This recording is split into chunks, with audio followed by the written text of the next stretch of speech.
Hello, my name's Purge, and welcome to my new video series for learning Dota 2. The purpose of the Learn Dota series is to chunk up the fundamentals of Dota 2 into different easy-to-watch videos that will hopefully make learning Dota a lot easier for you. The Dota Basics series is going to cover the absolute basic fundamentals of the game, things that you're not going to be very familiar with if you're new to a game like Dota or any MOBA. The first video, though, is going to cover what Dota 2 is overall. Now, before we get started, I just want to say thank you to Red Bull, as well as those that have contributed to my Patreon over the last couple months. This series wouldn't be happening without you guys, so thank you. With that said, let's explain Dota 2. Now, a quick disclaimer here, Dota 2 is always evolving from patches and updates several times a year thanks to IceFrog, the longtime game developer, and the rest of the team at Valve. These patches change the game in some small ways and some large ways, so there are going to be some small errors in these guides over time. With that said, let's explain Dota 2. Dota is short for Defense of the Ancients, which is the goal of the game. Your goal is to protect your team's Ancient from the enemy, while also trying to destroy your opponent's Ancient. As you enter the game, you can choose from over 100 heroes, each with unique spells, strengths, and weaknesses.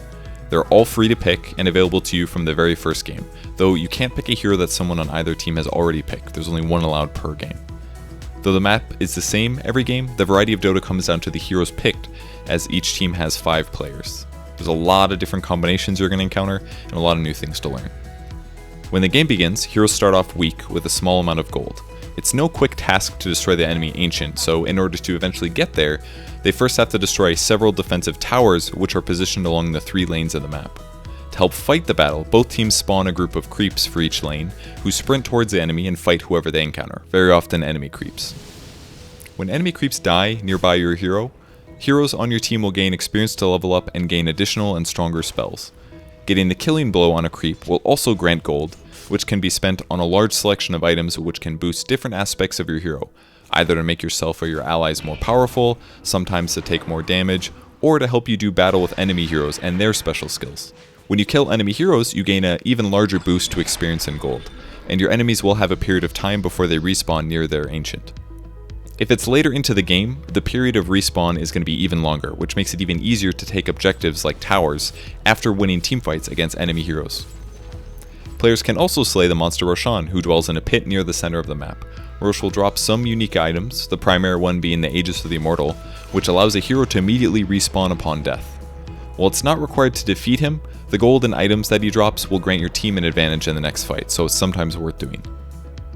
In order to win the game, you must destroy at least one of the enemy high ground towers, followed by a final group of defensive towers guarding the Ancient. Once you succeed at killing the Ancient, your team wins and the game is over. And that's the very basics of how a game in Dota works. Each video in the Dota Basics series might be something you know or have covered already, so feel free to skip around if you already understand the topic we cover.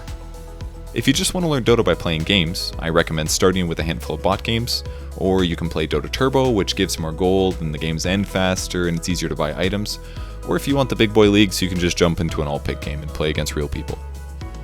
The regular episodes of the Dota Basics series are up next. We'll first cover what the map is like and how to think about it.